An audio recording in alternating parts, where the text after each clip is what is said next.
사실은 성경은 엘리야를 소개할 때도 그는 우리와 같은 성정을 가진 그냥 똑같은 사람이었다. 다른 점이 있었다면 그에게 믿음이 있었을 뿐이다. 근데 그가 갖고 있었던 믿음은 상당히 성실하고 충성된 믿음이었던 걸 보게 됩니다. 그러니까 믿음이 우리를 변화시키더라고요. 뭐 청년들의 각자의 삶의 위치에서 제가 이번 한 주간 수양회를 준비하면서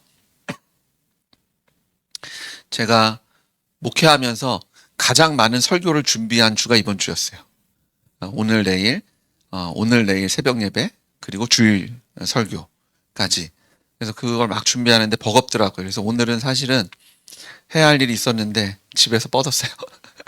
제가 갑자기 아침부터 기침이 나고 하나님께 주시는 마음이 야, 이게 영적인 전쟁이구나. 지금 사단이 방해하고 있고 이것뿐만 아니라 갑자기 무릎이 안 움직인다는 카톡이 올라오고 또 야근이 생기고 또 알게 모르게 감정적인 그리고 직장에서 일터에서 또 여러분의 삶의 여정에서 공격들이 있었을 거예요. 이번 주에 그런 목장 보고서를 또 읽어보니까 지난 한 주간 동안 또 그 삶 속에서 이런 많은 도전을 받고 있었더라고요. 그렇죠? 그렇지만 우리가 믿음의 여정이라 했을 때 그런 도전이 없는 삶에 대한 이야기를 하지 않습니다. 아브라함도 도전이 있는 삶을 살았는데 그가 믿음으로 그 모든 도전을 이겼더라고요. 그래서 우리가 믿음 생활하면 그런 모든 우리를 힘들게 하는 장애물들이나 걱정이나 금신들이 다 사라져서 정말 평탄한 평안한 길을 걸을 것을 생각하는데 결코 그렇지 않아요. 그 내 영혼 평안해라는 찬양이 있잖아요. 그 찬양이 쓰여진 배경을 보면 시카고에 아주 큰 화재가 일어나서 그 시카고를 여행 가시면 거기는 이제 시카고 강이 있는데 그 강을 조그만 그 꽤 큰 요트 같은 걸 타고 도시를 투어해요. 뭘 투어하냐면 건축을 투어합니다. 근데 그 건축을 투어하는 이유가 대화재 이후에 거기 시카고 완전히 다 그 화재로 다 휩쓸려 가지고 다 무너졌어요. 그래서 계획을 해서 도시를 쌓았고 그리고 건축자들이 아주 자신들의 그런 그 독특한 건축 양식을 가지고 건축을 해서 도시를 쭉 하면서 그래서 건축을 공부하는 학생들은 시카고 가서 그런 투어를 한다고 그러더라고요. 그런데 그때 화재가 있어서 이 재산이 다 날아갔잖아요. 그래서 한 믿음의 가정에서 아내와 자녀를 영국으로 보냅니다. 근데 그 태풍이 와서 배가 침몰해요. 그래서 그 식구가 다 죽어요. 그리고 이제 그런 유해를 이제 받아가기 위해서 영국으로 가는 뱃속에서 이제 그 해역을 지나갈 때 이제 선장이 얘기를 하는 거예요. 여기가 바로 그 배가 침몰해서 죽은 자리입니다. 근데 그때 쓴 시가 내 영혼 평안입니다. 전혀 상상할 수 없는 뭐가 평안해요. 자기 사랑하는 아내와 자녀들이 그 바다에 빠져 죽은 거잖아요. 그리고 화재가 있어서 자기의 모든 재산은 뭐 보험을 들었는지 모르겠지만 불에 다 화재로 사라진 상태입니다. 거기다가 아내와 자녀까지 수장을 당했는데 거기를 지나가면서 이렇게 고백합니다. 내 영혼 평안해. 그 평강을 주시는 분은 하나님이시잖아요. 우리의 믿음의 여정이 결코 쉽고 결코 평탄하진 않습니다. 하지만 제가 약속드릴 수 있는 것은 하나님께서 우리에게 평강을 주십니다. 굴곡이 있고 어려움이 있고 힘듦이 있을 거예요. 도전이 있을 거예요. 왜 이런 일이 나한테 생기지? 왜 이렇게 일이 잘 풀리지 않지? 아까 우리가 부른 찬양에 보시면 물이 갈라지지 않으면 물 위를 걷게 하신다고 얘기하시는데 이런 마음 주셨어요. 물 위를 걷게 하지 않으시면 헤엄쳐서 건너게 하실 것이다. 내가 그 물을 헤엄쳐 갈 수 있는 힘과 능을 주님께서 우리에게 더해 주실 줄 믿습니다. 한 군데서 끝나는 게 아니라 갈라지지 않네. 물 위를 걷지 못하게 하네. 거기서 좌절하고 쓰러지는 것이 아니라 하나 더 나아가서 내가 물 위를 걷지 못할지언정 이 물이 내 앞에서 갈라지지 않을지언정 내가 이 강을 헤엄쳐 건너갈 수 있는 힘과 능을 주시는 분이 예수 그리스도이신 줄 믿습니다. 오늘 저희가 이틀에 사실은 짧아요. 제가 한 4번에 걸쳐서 해야 할 설교를 2번에 걸쳐서 해야 합니다. 그래서 부담이 좀 되지만 한번 해보려고 합니다. 그래서 창세기 12장 1절부터 3절 말씀인데요. 우리 같이 한 목소리로 주님 말씀 같이 봉독하겠습니다. 같이 읽습니다. 여호와께서 아브라함에게 이르시되 너는 너의 고향과 떠나 내가 내게 보여줄 땅으로 가라. 내가 너로 큰 민족을 이루고 내게 복을 주어 내 이름을 창대하게 하리니 너는 복이 될지라. 너를 축복하는 자에게는 내가 복을 내리고 너를 저주하는 자에게는 내가 저주하리니 땅의 모든 족속이 너로 말미암아 복을 얻을 것이라 하신지라. 아멘. 제가 같이 기도하겠습니다. 하나님, 주님께 우리에게 주시는 말씀을 사모합니다. 하나님께서 우리와 함께 하시기에 어떤 시련이 와도 하나님, 우리는 평안할 수 있으며 주님을 찬양할 수 있고 주님을 신뢰함으로 아버지 하나님 승리의 노래를 부르게 하실 줄 믿습니다. 오늘 말씀으로 우리에게 은혜 주실 것을 믿습니다. 예수님의 이름으로 기도드렸습니다. 아멘. 자, 하나님께서 아브라함을 부르셨던 그 시기는 어떤 시대였을까? 노아의 홍수 이후에 이제 노아의 자녀들은 하나님의 온전한 모습대로 거룩하게 살아가지 못합니다. 노아의 8가정만 남아서 거기서 이제 새로운 그런 인류가 시작되었음에도 불구하고 시간이 지나면 점점 악해져요. 그래서 창세기 8장 21절에 보시면 하나님께서 이렇게 말씀하세요. 사람의 마음에 계획하는 바가 어려서부터 악함이라.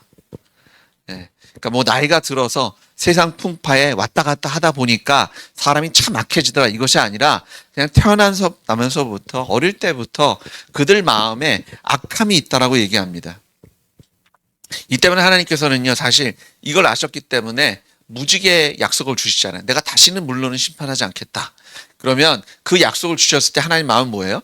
이들이 이제 나를 떠나지 않을 거야. 의로운 노아를 통해서 그 가족으로 이제 새로운 민족을 만드니까 이들이 얼마나 나를 잘 섬길까가 아니었어요. 하나님은 그때도 아셨을 겁니다. 이들이 다시 하나님을 대적할 것을 알았어요. 근데 하나님께 뭐라고 약속하시냐면 내가 다시는 물로는 심판하지 않겠다. 다시는 이 진노를 이스라엘 그 사람들에게 하나님께서 홍수 큰 재앙을 통해서 하지 않으시겠다. 그래서 어쩌면 창세기 3장에 주셨던 원복음, 여자의 후손으로 오실 이가 마귀의 괴계를 멸하시고 그 하나님의 자녀들을 일으켜 세우실 것에 대한 다짐을 하셨는지 모르겠어요. 그러니까 하나님께서 무지개 약속을 주셨을 때 이제 다시는 징계하지 않으시겠다고 말씀하셨지만 노아의 가족들은 어쩌면 안심했을지 모르겠어요. 그런데 하나님은 또 다른 심판을 준비하고 계십니다. 그런데 심판만 준비하신 것이 아니라 또 다른 구원을 준비하고 계신 줄 믿습니다. 그런데 그 구원의 시작으로 이제 노아의 20대 손입니다. 노아의 아닌가요? 10대 손인가? 저희 교재를 보시면 노트를 피시고 둘째 날 설교 쪽에 나오는데 노아의 10대 손입니다. 노아의 10대 손인 아브라함을 아담의 20대 손이고요. 노아의 10대 손인 아브라함을 부르십니다. 오늘 우리가 이거 보면은 아브라함을 부르시는 그때예요. 너는 너의 고향과 친척과 아버지의 집을 떠나 내가 내게 보여줄 땅으로 가라. 내가 너로 큰 민족을 이루고 내게 복을 주어 내 이름을 창대하게 하리라. 이 노아의 시대 이후에 세상이 얼마나 악해졌냐면 노아의 가족 안에서도 죄가 드러나죠. 노아가 포도주에 취해서 술 취한 가운데 발가벗고 자게 됩니다.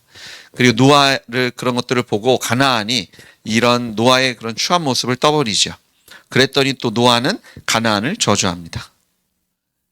가정에 그런 무지개의 하나님의 약속을 받은 지 얼마 안 돼서 그런 술 취함에 그런 가족 안에서의 그런 저주의 이런 사건이 일어나고요. 그리고 창세기 10장에 보시면 함의 아들 구스의 아들 니므롯이 등장하는데 그를 이렇게 소개합니다. 여호와 앞에 특이한 사냥꾼이 되었다. 그런데 70인역에 보시면 어떻게 설명하냐면 여호와를 반대하는 특이한 사냥꾼이라고 소개합니다. 그러니까 여호와 하나님을 대적하는 앞장서는 그런 장군의 역할, 사냥꾼의 역할을 했던 것이 니므롯이고요. 그리고 나서 창세기 11장에는 바벨탑 사건이 일어납니다. 그들이 노아가 배가 걸렸던 데부터 여행 점점 내려왔을 거 아니에요. 이제 기후 변화가 있어서 산 위에 걸렸기 때문에 추워졌을 겁니다. 그러니까 밑으로 점점 내려와서 이동하는 중에 아주 적당한 땅을 발견하고 우리가 이곳에서 탑을 쌓자. 그런데 어디까지 가요? 하나님께 이루자. 분명히 하나님께서는 저주하지 않으시겠다고 했는데 그들은 하나님께서 물로 심판할 것을 걱정했던 것 같아요. 그러니까 높은 탑을 쌓는 거예요. 어떤 홍수가 와도 이길 만한 그런 탑을 쌓으려고 해서 하늘까지 닿겠다라고 원대한 계획을 합니다. 그래서 하나님께서 거기서 언어를 혼란케 하신 후 그들을 사방으로 흩어버리십니다. 그게 11장에 등장해요. 자, 다시 악을 향해서 돌아가는 때에 하나님께서 아브라함을 선택해 주시는 거예요. 그냥 선택하시는 것이 아니라 그를 복의 근원이 되게 하시겠다. 하나님께서 아브라함을 통해서 새로운 구원의 역사를 이제 시작하시겠다라는 하나님의 선포를 보게 됩니다. 내가 너로 큰 민족을 이루고 내게 복을 주어 내 이름을 창대하게 하리니 너는 복이 될지라. 저는 이 구절을 너무 좋아해요. 너는 복이 될지라. 네 자체가 아브라함 자체는 너는 그냥 복 자체가 될 것이다. 어떤 성경에서는 이것을 복의 통로, 네가 복의 통로가 될 것이다.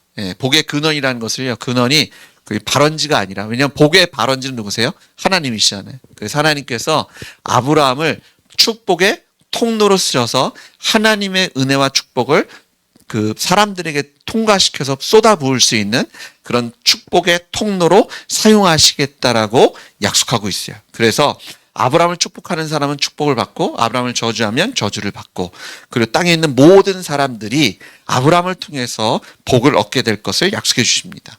그리고 이 약속은 예수님께 땅에 오시고 죽으시고 부활하심으로 온전히 성취가 됩니다. 그리고 예수님 오시기 전에도요. 하나님께서 하나님의 사람들을 세워주시죠. 다윗 왕이 이제 대표적인 인물인데 다윗 왕을 통해서 하나님의 축복의 통로로 사용해 주시고 그리고 다윗 왕 전에도 계속해서 하나님의 사람들을 보내주셔서 축복의 통로로 그들을 통해서 하나님의 은혜와 하나님의 구원과 하나님의 동행하심과 하나님의 역사를 무사람들로 경험하게 하시는 일들이 이스라엘 역사 속에서 계속되어져요. 그런데 아브라함은요 갑자기 사실은 세상은 점점 어두워지고 악해지고 있는 상황이에요. 바벨탑을 쌓아서 내가 하나님 되어 같아지겠다. 사실 노아의 홍수가 일어나는 것 자체가 그것 때문이잖아요. 우리가 하나님이다. 난 하나님 필요 없어. 내가 하나님 될 거야. 내가 주인 될 거야. 사실은 그 근본적인 죄 때문에 노아의 홍수까지 갔는데 노아의 홍수가 끝나고 얼마나 됐다고 다시 바벨탑을 쌓는 데까지 나아가게 됩니다. 그리고 언어가 흩어진 가운데 이제 그 노아의 후손들이 사방으로 흩어지게 되는데요. 그들은 하나님을 제대로 기록하지 않아요. 역사 속에 보시면 또 그리고 전 세계에 이 미국에 있는 인디안들도요. 그런 홍수에 대한 기록을 갖고 있습니다. 그리고 중국의 상형 문자 배선자를 보시면 주자인가요? 보시면 입구에 8자가 들어가 있어요. 그래서 그 배 위에 8명의 사람이 탄 것, 이게 방주잖아요. 그래서 그런 흔적들이 있어요. 그래서 전 세계에 발견되는 것들 중에 그림에 8명의 사람이 큰 배에서 내리는 그런 그림도 발견이 됩니다. 그런데 하나님은 사라져갑니다. 어쩌면 아브라함도 하나님을 몰랐을지도 모르겠어요. 왜냐하면 이 갈대아 우르잖아요. 그래서 갈대아 우르에서 이제 하란으로 넘어가는데 저희 지도를 좀 볼까요? 첫째 날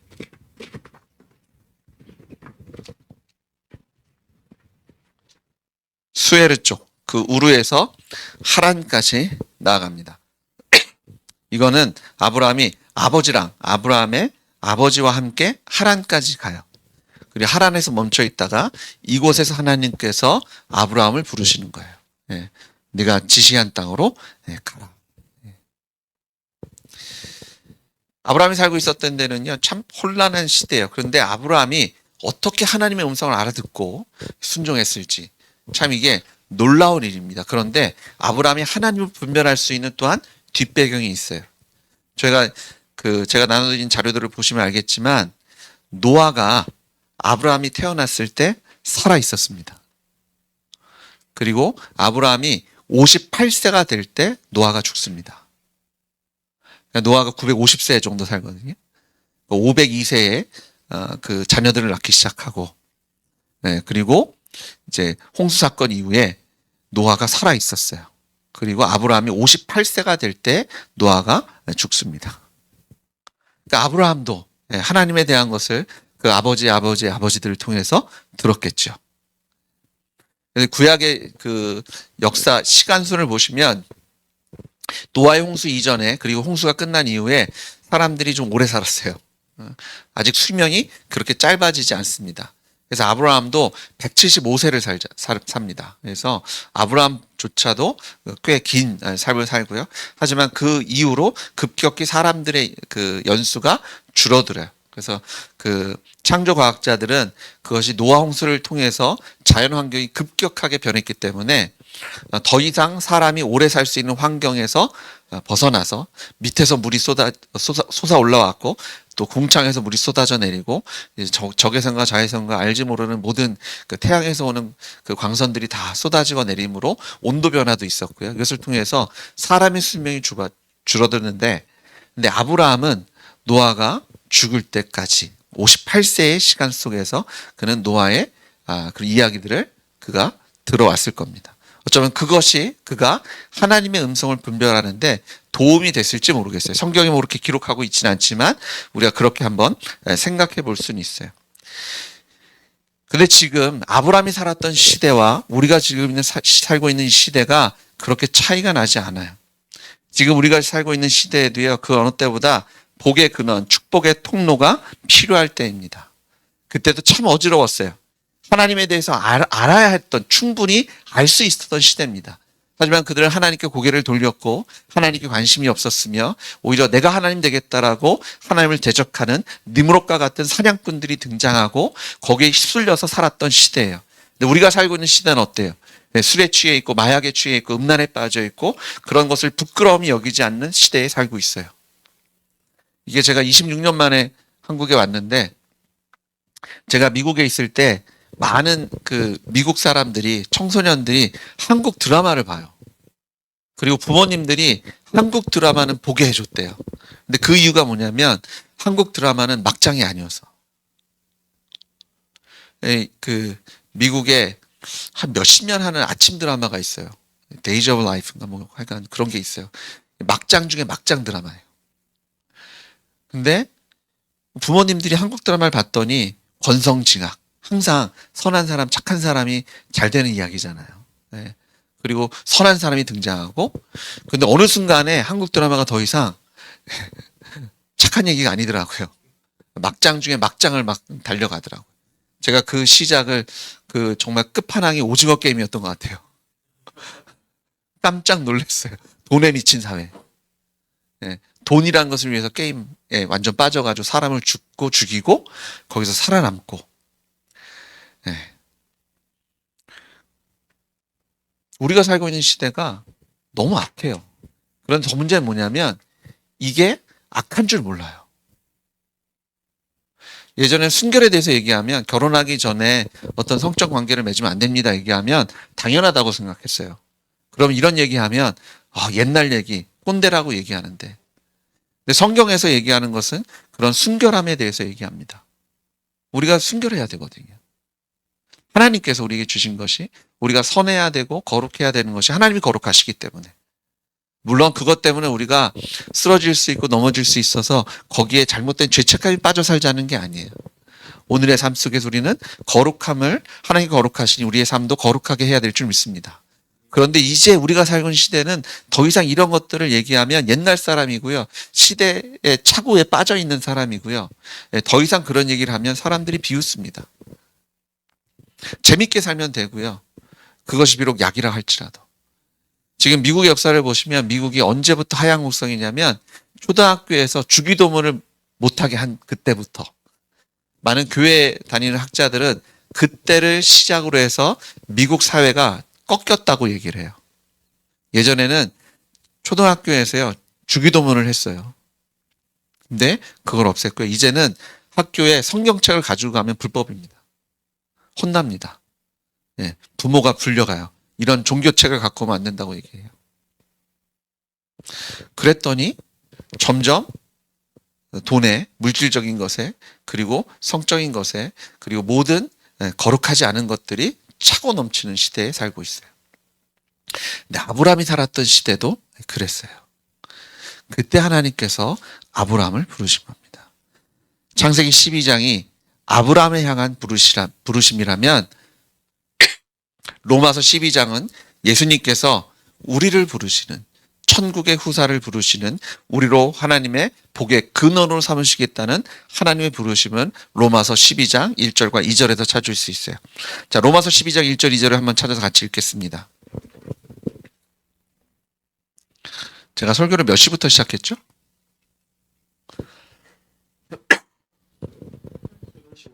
8시 50분. 아, 별로 안 됐네요. 20분밖에 안 지났어요. 휴, 다행이다. 자, 로마서 12장 1절입니다. 같이 읽습니다. 시작. 그러므로 아직 못 찾았어요? 신약에 있어요. 신약. 마테마가, 누가, 요한, 사도행전, 그리고 로마서입니다. 로마서 12장 1절 같이 읽습니다. 시작. 그러므로 형제들아, 내가 하나님의 모든 자비하심으로 너희를 권하노니 너희 몸을 하나님이 기뻐하시는 거룩한 산 제물로 드리라. 이는 너희가 드릴 영적 예배니라. 너희는 이 세대를 본받지 말고 오직 마음을 새롭게 함으로 변화를 받아 하나님의 선하시고 기뻐하시고 온전한 뜻이 무엇인지 분별하도록 하라. 자, 12장 2절을 보십시오. 너희는 이 세대를 본받지 말고 오직 마음을 새롭게 함으로 변화를 받아 하나님의 선하시고 기뻐하시고 온전한 뜻이 무엇인지를 분별하도록 하라. 하나님께서 아브라함이 뭐라고 말씀하세요? 너의 본토 친척 아비집을 떠나서 내가 너에게 분부한 땅으로 가라고 말씀하십니다. 아브라함은 그 이후로 자기 마음대로 자신의 여정을 계획하지 않아요. 그는 철저하게 갈 바를 알지 못하는 가운데 하나님께서 지시하신 땅으로 그가 나아가게 됩니다. 그들은 어디를 가야 할지 몰랐어요. 그가 75세의 나이에, 적은 나이가 아니잖아요. 물론 아직도 한 100여 년을 더 살 거지만 적지 않은 나이입니다. 근데 또 좀 젊었나 이런 생각도 들어요. 왜냐하면 그 나이인데 아브라함의 아내 사레가 10살 차이면 65세에 떠난 거잖아요. 그런데 그 여정 중에 애굽에 갔을 때 애굽 왕이 사라한테 반합니다. 그러면 그 나이가 최소 65세는 넘었을 거 아니에요. 한 70여 살 됐는데 한 미모했던 것 같은 거 보면 지금 우리가 생각하는 그런 나이와 조금 다를 수도 있는, 하지만 적은 나이는 아니잖아요. 근데 그때 그들은 갈 바를 알지 못하며 하나님께서 지시한 땅으로 갑니다. 하나님께서 우리에게 동일하게 말씀하세요. 이 세대를 본받지 말고 오직 마음에 새롭게 함으로 변화를 받아 하나님의 선하시고 기뻐하시고 온전한 뜻이 무엇인지를 분별하여 하나님께서 지시하신 땅으로 우리를 인도하고 계신 것을 믿습니다. 근데 우리가 이것을 순종하지 않으면 하나님께서 아브라함을 세우셔서 아브라함을 축복의 근원, 축복의 통로를 삼으셔서 이 민족을 뭇 사람들을 축복하셨던 것처럼 우리가 하나님께서 이 부르심의 소명을 감당하지 않으면 내가 세워져서 내가 믿음으로 순종함으로 하나님의 축복의 통로가 되어서 다른 사람들에게 하나님의 은혜와 축복을 나눠줘야 하는데 우리가 이 일을 감당하지 못하면 어떤 일이 생기겠어요? 그리고 그 책임은 누구한테 물으신다고요? 하나님께서 우리한테 물으실 거예요. 내가 너를 축복의 통로로 이렇게 세웠는데, 빛이 되고 소금이 되라고 이렇게 세웠는데, 하나님의 대사가 되어서 생명의 향기를, 그리고 하나님의 편지를 이 땅에 전해주라고 시켰는데 왜 아무것도 하지 않았느냐? 왜 하나님의 선하시고 온전한 기뻐하는 뜻을 분별하지 않았느냐? 왜 본토 친척 아비집을 떠나지 않았느냐? 왜 세상과는 전혀 다른 하나님께서 말씀하시는 그 변화를 받아서 하나님의 뜻대로 살지 않았냐라고 우리를 책망하실 겁니다. 자, 그러면 이 갈대 우르에서 하란까지의 거리를 보시면 이제 지도가 몇 장 있죠? 한번 쭉 보세요. 거리가 쉽지 않아요. 이 직선 거리로 우르에서 하란까지만 1000km입니다. 그러니까 직선 거리가 1000km예요. 그런데 이제 마을을 지나서 가야 될 거 아니에요. 도로가 난데 그러면 학자들은 이것이 1500에서 1600km 정도 됐을 것이다라고 생각합니다. 그래서 다른 지도에 보시면 직선 거리가 아니라 도시들을 이제 지나서 가는 그런 여정을 해요. 그게 한 1000km. 이거는 아버지와 함께 거기까지 와요. 데라와 함께. 그런데 이제 하란에서 가나안 땅까지 거리는 직선 거리로 한 500km, 600km 정도 얘기해요. 여기도 마찬가지예요. 이제 도시별로 이렇게 쭉 돌아서 오고 이렇게 하면 1000km 정도 되는 여정입니다. 여기서 부산이 몇 킬로예요? 네? 300km 돼요? 340? 340까지 돼요? 안 되나? 서울에서 부산까지가 400 얼마 아닌가 모르겠어요. 잘 몰라요. 210km. 거기에 5배. 근데 걸어서. 식구들을 다 데리고. 양도 데리고. 예. 그러면 이게 늦을 수밖에 없는 게 먹일 물이 있어야 되잖아요. 먹일 풀이 있어야 되잖아요. 그러면 하루에 이동할 수 있는 거리가 그렇게 크지 않았을 겁니다. 저희는 하란에서 가나안 보면 우르에서 하란까지 보다는 좀 짧으니까 금방 갔겠지. 거기다 하나님이 인도하셨으니까. 근데 문제는 뭐냐면 아브라함은 어디로 가는지 몰랐어요. 이게 가나안 방향인데 그건 알았을 거예요. 그런데 하루 가고 그 다음날 어디로 갈지 몰라요. 다시 뒤돌아갈 수도 있어요. 아니면 남쪽으로 가다가 동쪽이나 서쪽으로 빠질 수도 있고요. 예, 지중해를 만났는데 거기서 갑자기 배 타고 가라고 하실 수도 있는 거잖아요. 경우의 수가 너무 많은데 그는 철저하게 하나님께 인도하시는 대로 본토 친척 아비집을 떠납니다. 제가 계속 본토 친척 아비집이라고 하는데 여기서는 고향이라고 되어 있죠. 예, 제가 개혁 성경을 알아서 개혁 개정에서는 고향이라고 되어 있는데요. 고향과 친척과 아버지의 집을 떠나게 돼요. 그리고 떠난 후에는 어떻게 해요? 하나님께서 지시한 땅으로 갑니다. 그래서 오늘 제가 나누고자 하는 게 떠나가다예요. 우리가 떠나는 것으로만 되지 않아요. 떠난 후에는 가야 돼요. 많은 신앙생활 하는데 떠나기는 떠나는데 가질 않아요. 그래서 가지 않으면 어떤 일이 생기냐면 다시 되돌아서 가요. 그리고 떠났다고 얘기하는데 가질 않으니까 그 떠난 자리가 어디예요? 내 출발점이잖아요.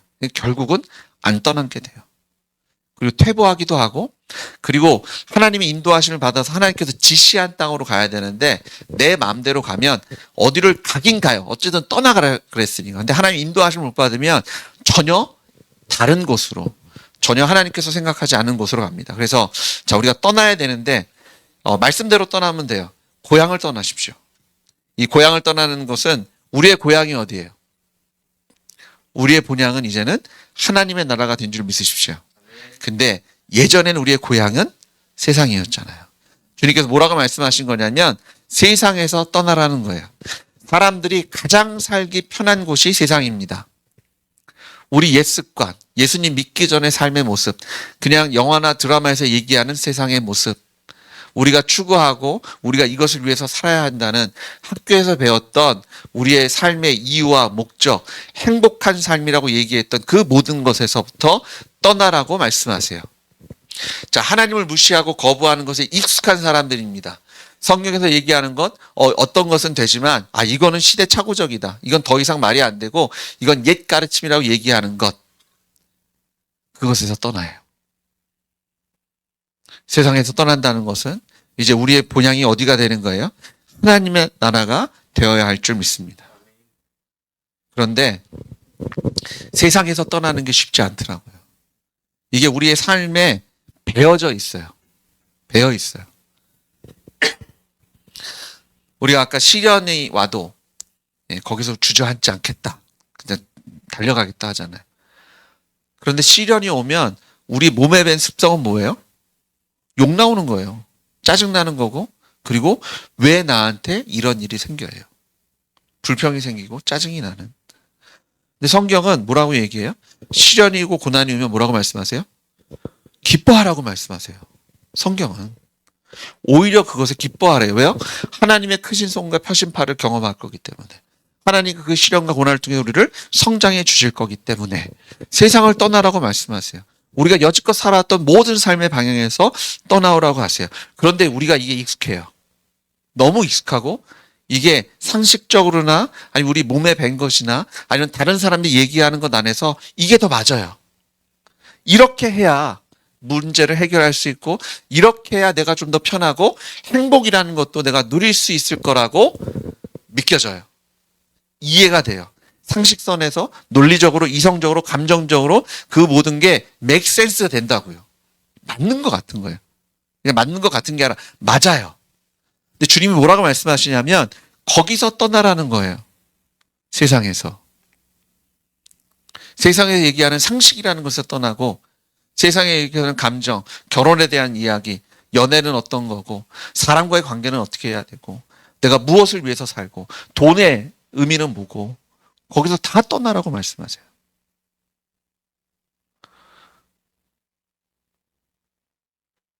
그래서 로마서 12장 2절에 이 세대를 본받지 말라고 말씀하고 있는 거죠. 같은 말씀을 하고 계세요. 자, 하나님께서 세상을 창조하셨습니다. 그리고 하나님께서 이 세상을 운영하고 계세요. 그래서 하나님의 말씀이 맞습니다. 여러분이 눈으로 보고 여러분이 배웠고 여러분 머리에 이게 맞습니다. 상식적으로 이성적으로 논리적으로 내가 아무리 계산을 해도 이것이 맞다고 해도 여러분 거기서 떠나야 돼요. 하나님이 맞아요. 하나님이 맞습니다. 이게 때로는 논리적이고 감정적으로 이성적으로 이게 다 이해가 될 때가 있어요. 하나님의 말씀이. 그런데 꼭 그렇지 않을 때도 있어요. 여러분 눈에 보기에 여러분 감정적으로 세상이 살아가는 방식이 더 맞다라고 생각될 때가 있어요. 사랑이란 단어로 특별히 교회에서 사용하는 같은 단어를 사용해서 설명을 하는데 성경에서 얘기하는 것보다 세상에서 얘기하는 게 더 은혜가 있고 사랑이 있고 더 깊고 배려가 있는 것처럼 보일 때도 있어요. 나는 뭐라고 말씀하시냐면 거기서 떠나라고 말씀하시는 거예요. 그게 맞게 보일 수밖에 없어요. 왜냐하면 우리의 모든 시야와 우리의 모든 감각이 거기에 맞춰져 있기 때문에 그래요. 사람은요, 금방 익숙해집니다. 여러분, 과학 하는 분들이 더 많으니까 저보다 잘 알겠죠. 사람이 들을 수 없는 소리가 있어요. 그런데 더 놀라운 건 사람이 들을 수 있는 소리임에도 불구하고 우리가 그것을 듣지 않기 시작하면 기억이 안 나요. 무슨 소리가 있었는지 전혀 기억이 안 나고 오히려 조용했는데 이런 얘기를 해요. 내가 의지적으로 그걸 무시하게 되면 정말 안 들리는 것처럼 나 그냥 조용하게 시간을 보냈다라고 생각할 때가 있어요. 특별히 결혼을 하면 남자들이 선택적 귀머거리가 된대요. 제가 민섭이 낳았는데 저는 민섭이가 밤에 우는 소리를 한 번도 들어본 적이 없어요. 거짓말 아니에요. 근데 민섭이가 밤에 울었겠어요? 안 울었겠어요? 제 옆에서 잤을까 안 잤을까요? 난 소리를 못 들었어요. 신기하죠? 근데 우리 아내는 옆방에 있어도 소리를 듣더라고. 선택적. 이러면 안 돼요. 다른 건 다 닮아도 이건 닮지 마요. 이게 이렇게 되더라고. 나도 모르게 그 소리를 내 머리에서 지워버린 거예요. 나는 그 밤에 아주 평안한 가운데, 조용한 가운데 잠을 잘 잔 거예요. 근데 민섭이는 울었다고요. 우리의 감각이나 여러분의 이성이나 논리나 여러분이 배운 것이 완전하지 않아요. 근데 하나님의 말씀은 완전하십니다. 우리가 어떻게 알아요? 예수님 부활하셨잖아요. 성경대로 오셨잖아요. 예수님 부활하시기 전에도요, 구약 성경만 가지고도 우리는 하나님을 믿을 수 있어요. 왜 그러냐면 하나님은 하나님의 선지자들을 보내셔서 계속해서 선포하시고 그 말씀은 하나도 땅에 떨어지지 않습니다. 모세가 이미 가나안 땅에 들어가는 백성들에게 경고하잖아요. 너희들 분명히 하나님 배반할 거다. 근데 아니라고, 우리는 그래도 지킬 거라고. 그런 다짐을 몇 번 하는지 몰라요. 근데 하나님은 계속해서 하나님의 사람들을 통해서 선포하세요. 그래서 뭐라고 말씀하는 거예요? 회개해라. 그러면 내가 너희를 다시 구원해 줄 거다. 근데 그 말씀이 하나도 땅에 떨어지지 않고 하나님 약속대로 구약에서도 이미 다 이루어집니다. 근데 그 약속의 클라이막스가 예수님이고 십자가와 부활인 거지. 그러니까 구약 시대에도 오실 메시아를 믿음으로 구원받은 사람이 있었던 거예요. 그런데 이걸 못 보는 사람은 못 봐요. 못 듣는 사람은 못 들어요. 근데 주님께서는요, 모세의 이야기를 통해서, 구약의 말씀을 통해서, 특별히 십자가와 부활의 복음을 통해서 우리의 닫힌 눈과 닫힌 귀와 닫힌 마음을 열어주셔서 하나님의 음성을 듣고 하나님의 뜻을 분별하고 하나님의 뜻이 선하시고 온전하시고 완전하심을 우리의 입술로 고백하게 하시는 것을 믿으십시오. 그러니까 예수님의 십자가 부활이 아니면 우리가 성경이 정말 완전하다, 여기에 선이 있다, 여기에 기쁨이 있고 행복이 있고 이것이야말로 정말 하나도 흠이 없는 온전한 진리인 것을 우리가 예수님의 십자가 부활로 알 수 있어요. 예수님 부활하셨으니까 이제는 계산은, 제가 지난주에 여기라, 믿음에 대해서 얘기할 때 거기에 또 다른 뜻이 계산하다는 뜻이잖아요. 주님께서 이미 계산은 끝내셨어요. 그럼 우리가 할 일은 뭐냐면 적용하는 거예요. 이거대로 사는 거예요. 아브라함이 왜 믿음의 조상이 됐냐면 이걸 한 거예요. 노아가 자신이 58세까지 살아 있었으니까 75세에 하란을 떠났다고 생각하면 그는 노아와 어떤 시간을 보냈을지도 모르겠어요. 노아에게 무수히 많은 손자들이 있었겠지만, 네?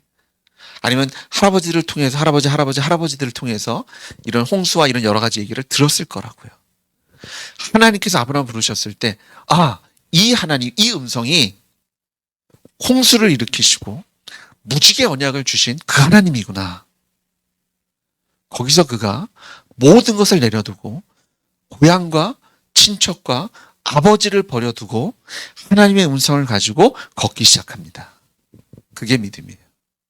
우리는 예수님의 십자가 부활로, 사실 저희가 아브라함보다 더 큰 믿음의 삶을 살아갈 수 있는 것은, 아브라함이 붙잡았던 증거는 우리가 지금 붙잡고 있는 증거에 비해서 아무것도 아니에요. 근데 우리는 너무나 분명한 역사 속에 심겨져 있는 예수님의 십자가 부활이 있잖아요. 그것뿐입니까? 얼마나 많은, 정말 4천여 년의 역사 속에서 성경에서 있는 여러 가지 간증들이 있잖아요. 그리고 우리 믿음의 선조들, 한국의 평양 대붕 이후로부터 우리의 믿음의 선조들이 썼던 무수히 많은 경건서적과 목사님들의 설교와 또 그 안에 간증들이 차고 넘치잖아요. 우리가 믿지 못할 이유가 없어요.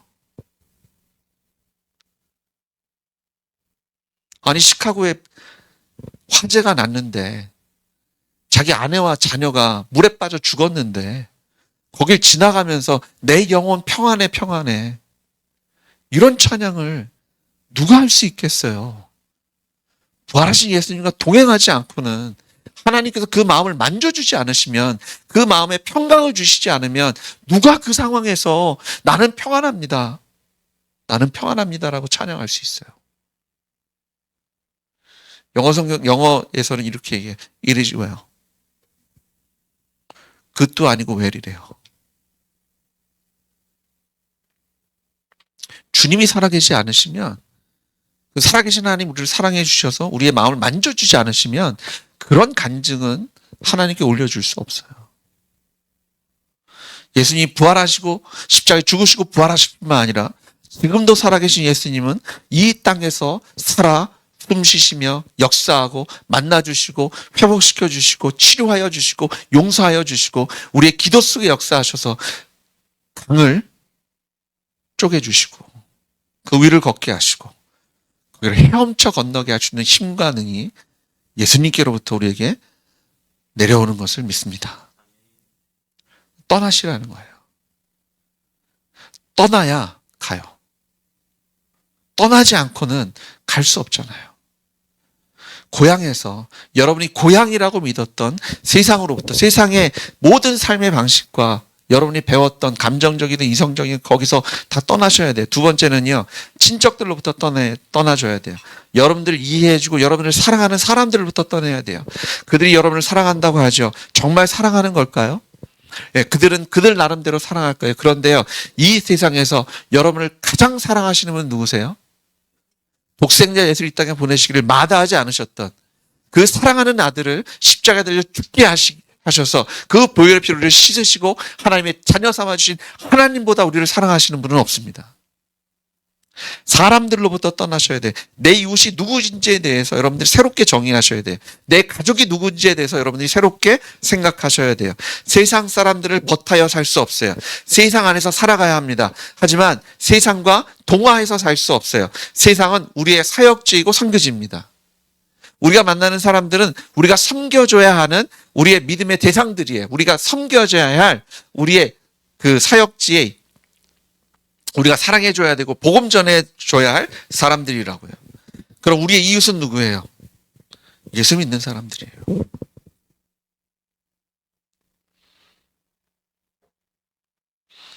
아브라함은 하나님께서 친척을 떠나라고 하시잖아요.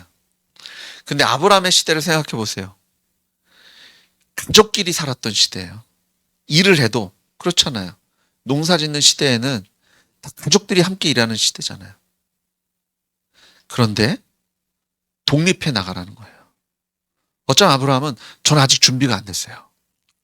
그런데 혼자 나간 게 아니라 조카 롯도 데리고 가잖아요. 자기가 믿고 의지할 수 있는 사람부터 떠나서 전혀 새로운 지역으로 갑니다. 하나님께서 아브라함에게 복의 통로가 돼서 복주라는 사람들에게로 그가 나아가요. 세상과 분리되셔야 돼요. 세상 사람들과 같이 사시면 안 돼요. 근데 세상 사람들을 위해서 사시는 건 맞아요. 왜냐하면 그들이 우리의 선교지이기 때문에. 우리가 사랑해줘야 되는 사람은 맞아요. 하지만 우리가 믿고 의지할 사람들은 아니에요. 하나님 우리에게 하늘 가족을 허락해 주신 것을 믿으십시오. 세상은요, 세상 사람들은 단지 조금 고장나서 우리가 조금 이렇게 툭툭 쳐서 고쳐서 사용할 수 있는 사람들이 아니에요. 그들도 우리랑 마찬가지로 예수님을 통해서 거듭나지 않고는 하나님의 축복과 복을 누릴 수 없습니다.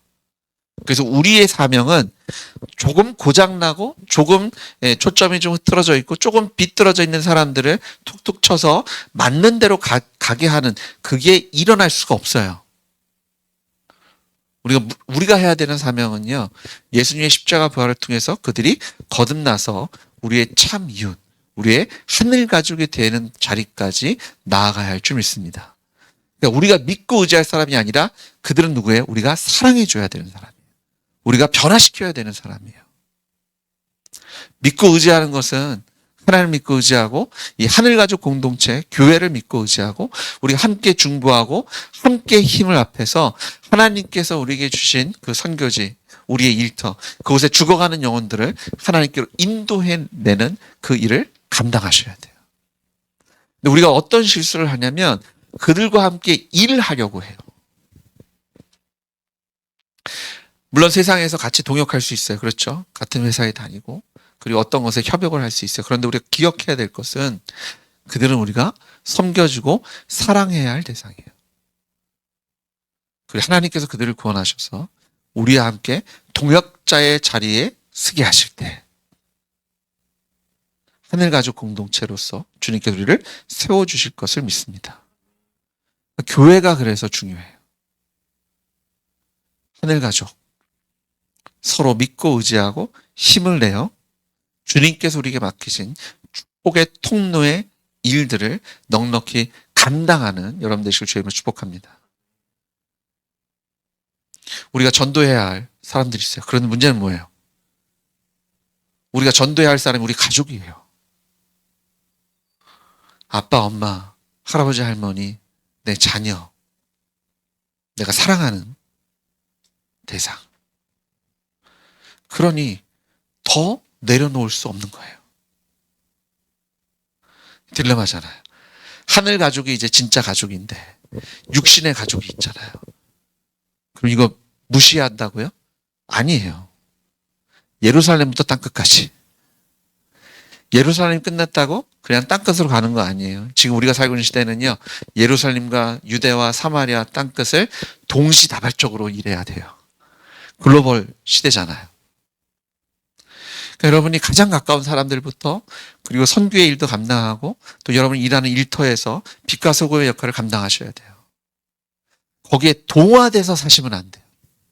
하나님이 선하시고 온전하시고 기뻐하실 것을 분별하셔서 하나님께서 지시하신 땅으로 걸어가십시오. 세 번째는 우리를 주관하는 세상의 아버지로부터 떠나야 돼요. 고대는 아버지가 가족의 주권을 갖고 있었잖아요. 모든 권한을 갖고 있었어요. 그래서 아버지가 가족의 가장으로서 모든 것을 결정합니다. 지금 이슬람 중동에 있는 그런 사람들이 아직도 이런 것들을 갖고 있어요. 그래서 아버지가 자녀를 이제 무슬림 신앙에서 벗어나면 아버지가 결정을 해요. 죽이자. 그럼 죽여도 돼요. 무슬림 법에 의하면, 세상 법에 의하면 저축이 될지 모르지만, 그리고 그 이슬람이 강한 나라는 그걸 아너킬링이라고 하는데 그거를 눈 감아줍니다. 사회 속에서 죽을 짓 했네 이렇게 생각해요. 그리고 그 무슬림 사람들을 만나보면 남자들은요, 여자를 사람 취급도 안 해요. 도구로 생각해요. 여자들은 자존감이 낮아요. 저희 아내가 그 버지니아에서 중학교 그 선생님을 한 학기 했어요. 근데 남자아이가 있는데 말이 안 통한대요. 너무 거만하고 여자 선생님이잖아요. 말을 안 듣는데요. 그에 반해서 여자아이는 자존감이 너무 낮아가지고 자기의 가치를 모른대요. 요즘 남녀 평등 시대에 전혀 어울리지 않는, 근데 그걸 당연하게 여겨요. 근데 이 시대는요, 아버지가 그냥 뭐 아버지 말 잘 들어야지 이 정도가 아니에요. 아버지가 생사여탈권을 갖고 있어요. 근데 지금 세상의 아비는 누구예요? 마귀입니다. 그리고 마귀의 대리자가 누구예요? 여러분이 이거 없으면 죽는다고 얘기하는 우상들이에요. 돈이건 권력이건 쾌락이건 행복이건 여러 다른 이름으로 등장하는 우상들. 하나님, 내가 다른 건 다 괜찮은데 이것만은 있어야 돼요. 세상의 공중의 권세 잡은 자. 이게 여러분이 이것만은 없으면 안 돼요 하는 순간 여러분이 그게 약점이 됩니다. 그거 알아요? 그게 이제 여러분을 좌지우지합니다. 그거를 딱 주지 않을 거야 하면은 여러분 일단 그걸 받아야 되잖아요. 뭐든 합니다. 그것을 위해서. 그래서 이제 중독이 위험한 거예요. 마약에 중독되면 이게 없으면 못 살아요. 그러니까 살인도 해요. 도둑질도 하고, 저는 말도 안 되는 그런 인간 이하의 일들도 그걸 위해서 해요. 근데 우상이 그런 존재예요. 그게 마귀가 하나님께서 창조하신 정말 그 걸작품이잖아요. 최고의 마스터피스인데 그걸 가지고 조롱하는 거예요. 얼마나 마음이 아파요. 이제 우리가 어떤 고백을 해야 되냐면, 나는 아버지만 계시면 됩니다. 나는 예수님만 계시면 됩니다. 이 사람, 이것, 이 포지션, 이 돈, 이 명예, 아니면 이 내 커리어 패스, 그거 없어도 돼요. 나는 주님만 계시면 돼요. 그게 아비를 떠나라는 거예요. 여러분의 인생을 한번 돌아보세요. 내가 지금 이것 없으면 안 됩니다. 이건 있어야 됩니다. 목매달고 있는 거 없어요? 그게 하나님이세요? 그게 예수님이신가요? 그거 떠나셔야 돼요. 이걸 떠나야 하나님께 여러분을 축복의 통로로 쓰세요. 축복의 통로는요, 축복을 가장 먼저 경험하는 사람입니다. 얼마나 복된 사람이에요. 알겠지만 축복을 처음 경험하는 그 자리가 가장 순도가 높겠죠. 하나님의 거룩한 임재, 그 하나님의 영원하신 사랑, 변화 없으신 그 하나님의 자비하심, 첫 자리. 여러분이 떠나야 돼요. 고향을 떠나고 세상을 떠나고 사람들로부터 떠나고 여러분이 이것 없으면 안 됩니다라고 얘기하는 여러분의 우상으로부터 떠나야 돼요. 다시 얘기하면 토조 목사님이라는 분이 계세요. 미국의 각성 시카고에서 그런 무디 선생님이 목사님이 부흥을 이끄셨을 때 함께 동역했던 분인데 그분이 이렇게 썼어요. 예수 그리스도께서 자아를 교육하고 관용하고 세련되게 만들기 위해서가 아니라 자아를 끝장내기 위해서 이 땅에 오셨다. 무슨 얘기냐면 제가 여지껏 얘기한 고향과 친척과 아버지의 집을 떠나는 것은요.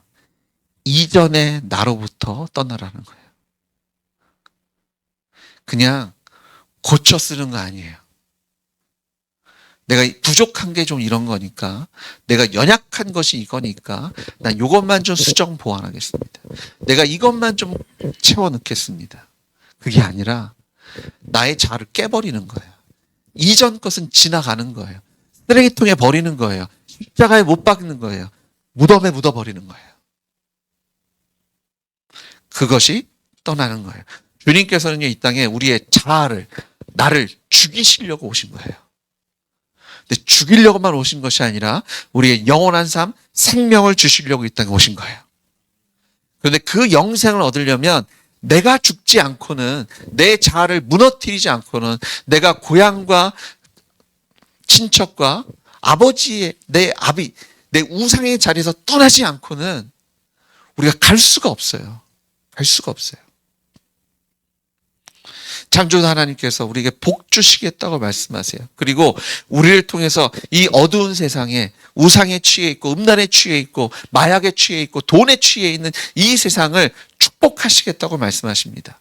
그 시대에 아브라함을 부르셨듯이 이제 여러분을 부르고 계세요. 대훈아, 가자. 원석아, 일어나자. 떠나십시오. 제 원대한 계획을 접어야 되겠네요. 오늘은 떠나까지만 할게요. 내일 갑시다. 그리고 세 번째, 네 번째는 제가 청년부 예배 때 할게요. 역시 안 되네요. 꿈은 컸지만 시간이 벌써 40분이니까 내가 이걸 더하면 청년들이 시험에 들 것 같아서 떠나려다가 말 것 같아서 확실히 떠납시다. 정말 떠나야 돼요. 이 떠나는 거에서 실패하면 나갈 수가 없어요. 근데 여러분, 떠나야 할 이유가 있어요. 떠나야 할 이유가 있어요. 인류 역사 속에서요, 이 역사가 참 중요해요. 역사를 기록한다는 게 참 중요해요. 우리는 역사를 통해서 배우잖아요. 역사를 기록하는 이유는 배우려고 하는 거예요. 같은 실수를 반복하지 않기 위해서 하는 거예요. 그런데 사람은 너무나 대단한 것이 같은 실수를 계속해서 반복합니다. 왜 역사를 기록하는지 모를 정도로, 왜 일기를 쓰는지 모를 정도로, 왜 간증을 쓰는지 모를 정도로 계속해서 반복적으로 쓰러져요. 그런데 감사한 것은 믿음의 사람들은요, 저희가 이제 내일 간증 쓸 텐데, 간증의 차이는 뭐냐면 역사는 계속해서 반복해서 실수할 수 있지만 간증을 쓰는 것을 통해서 하나님 우리를 변화시키십니다. 왜냐하면 역사는 그냥 있었던 것을 기록한다면 간증은 하나님께서 내 안에 살아서 움직이시는 것을 기록하기 때문에 하나님께서 살아계시고 하나님 우리를 사랑하시고 하나님 우리를 변화시키시기 때문에 우리가 간증을 쓰다 보면 결국 하나님 우리를 변화시켜 주십니다. 근데 역사 속에서 우리가 배울 수 있는 게 뭐냐면 세상이 얘기하는 돈이든 권력이든 쾌락이든 거기에 정말 행복이 없어요. 행복이 없어요. 제가 어떤 영상을 보다가 유튜브인가? 쇼츠를 보다가 솔비라는 가수가, 옛날 가수가 자기 얘기를 하더라고요. 근데 재밌는 게 그 자기가 잘 나갔을 때 자기 취미가 선글라스 세트 모으고 가방 모으고 그래서 리미티드 뭐 이런 거 있잖아요. 그걸 막 모으는 게 취미였대요. 그런데 도둑을 마셨대요. 그래서 한 2억 어치를 털렸대요. 그래서 그 후에 자다가도 이불을 킥하고 일어났대요. 너무 아까운 거잖아. 근데 도둑을 못 잡았대요. 그러니까 막 자다가 일어나서 왜 못 잡지? 막 별별 생각이 다 들었는데 그러다가 자기 생각이 바뀌었대요. 어떻게 바뀌었냐면 아 그렇게 다 맞아 버리니까 무의미함을 느꼈대요. 야 이게 소용없구나. 그러면서 그 사람이 이렇게 얘기하더라고요. 훔쳐갈 수 없는 것을 쌓아야 되겠다. 야 제가 뭐 믿음이 없는 것 같은데 있는지 없는지 모르겠지만 세상에서 사람들이 이런 깨달음을 얻어요. 근데 그런 깨달음도 그럼 여기 쌓아야 되는데 그럼 정말 사라지지 않는 거, 도둑이 훔쳐갈 수 없는 것, 우리가 천국 창고에다 쌓아놓을 수 있는 것, 그걸 우리 쌓아야 되는데 근데 사람들은 그렇게 해도 또 뭘 쌓아요? 훔쳐갈 수 있는 걸 또 쌓아요. 근데 이렇게 생각하는 거죠. 이거는 저번 건과는 좀 다를 거야. 네, 사랑하는 청년들, 주님이 아니시면, 주님이 보호하지 않으시면, 여러분이 갖고 있는 그 어떤 것도 세상이 훔쳐갈 수 없는 건 없습니다. 여러분이 가치가 직접 눈으로 볼 수 있는 뭐 돈이든 백이든 뭐 선글라스든 그런 게 아니어도 여러분이 여러분 마음에 쌓아 놓는다고 해도요. 세상은 여러분의 마음에 있는 것조차도 훔쳐갈 수 있어요. 여러분이 믿었던 이념이나 신념이나 여러분이 믿었던 뭐 사랑이든 어떤 추상적인 단어들 여러분이 관계 속에서 쌓아져서 내 안에 누렸던 기쁨 이것들을 아무도 훔쳐가지 못할 거 아니요? 다 훔쳐갈 수 있어요. 하루아침에 무너뜨릴 수 있어요. 근데 하나님만은 우리를 보호하실 수 있어요. 하나님께서 우리의 구원이 뿌리 되시고 우리의 반석이 되시고 우리의 불성각이 되어주실 때 우리는 안전합니다. 근데 역사 속에서 이 일들이 계속해서 반복되고 반복되고 반복돼요. 계속 세상은 우리를 도둑질해 가는데 계속 훔쳐갈 것들만 쌓아놓고 있어요. 제대로 안 떠나서 그래요. 떠나야 그 떠난 자리에 하나님의 것을 채워 놓으실 수 있어요. 같은 단어예요. 사랑입니다. 기쁨입니다. 행복입니다. 신뢰입니다. 그렇잖아요. 근데 세상이 주는 기쁨은 하나님께서 주시는 기쁨과 격이 달라요. 세상이 여러분에게 주는 안정감, 아, 나 이제 괜찮아. 그것과 하나님께서 여러분에게 너 이제 평강이 있을지어다. 샬롬하고 인사하시는 거랑은요, 전혀 달라요. 왜냐하면 주는 분이 다르잖아요. 주시는 이가 다르잖아요. 우리가 동행하시는 이가 다르고 그것을 이루시는 분이 달라요. 그런데 이 모든 과정이 떠나야 돼요. 여러분 해보셨잖아요. 해보지 않았어요? 행복도 찾아보고 기쁨도 찾아보고 밤새워 게임도 해봤을 거고 밤새워 연애하면서 전화통화도 해봤을 거고 돈도 한번 열심히 벌어보려고 적금도 들고 투자도 해보고 어쩌면 지금 그런 과정에 있을지도 모르겠어요. 여러분의 커리어를 막 쌓아가면서 내가 이것만 있으면 되겠다. 근데 주님 뭐라고 그러십니까? 이 어리석은 자야, 내가 이 밤에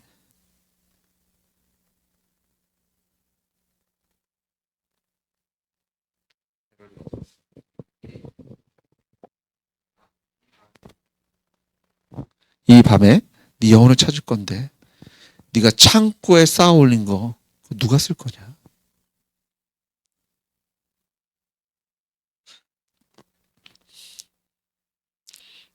저는 청년들이 세상이 훔쳐갈 수 없는, 그 누구도 빼앗갈 수 없는 기쁨으로 충만했으면 좋겠어요. 그런 꿈과 비전으로 채워졌으면 좋겠어요. 여러분의 삶이 의미가 있었으면 좋겠어요. 그 누구도 훔쳐갈 수 없는, 그 누구도 빼앗을 수 없는 헛된 우상이 아니라, 그냥 세상이 얘기하는, 여러분이 그냥 학교에서 배워왔던 그거 아니라 성경이 말씀하시는, 하나님께서 약속하신 세상이 줄 수 없는 기쁨과 평강, 세상이 여러분에게 줄 수 없는 그 영생, 그 하나님의 동행하심, 여러분을 축복의 통로로 쓰실 거예요. 여러분이 바르시잖아요. 자, 그러면 하나님께 여러분을 축복의 통로로 쓰시면 가장 먼저 이것을 누릴 사람이 누구예요? 여러분 옆에 있는 사람이에요. 여러분 전도하고 싶은 사람 있죠? 여러분 정말 사랑하는 여러분의 자녀들, 부모님들, 가족들 있죠? 여러분이 떠나면, 근데 이게 역설처럼 보일 거예요. 아니, 고향 떠나고 친척 떠나고 아버지를 떠나는데 내 가장 가까운 아버지, 어머니, 내가 사랑하는 내 자녀들, 내 주변에 있는 지인들이 먼저 이 복을 누린다고? 그렇다니까요. 하나님께서 여러분을 통해서 축복을 마치 홍수가 나서 여러분 댐에 있는 물 이렇게 열어주면, 수문을 열면 물이 그냥 꽉 나가잖아요. 그런 하나님의 축복의 스트림이 여러분의 삶을 통해서 여러분의 예루살렘부터 땅끝까지 풍성하게 채워주실 것을 믿으십시오.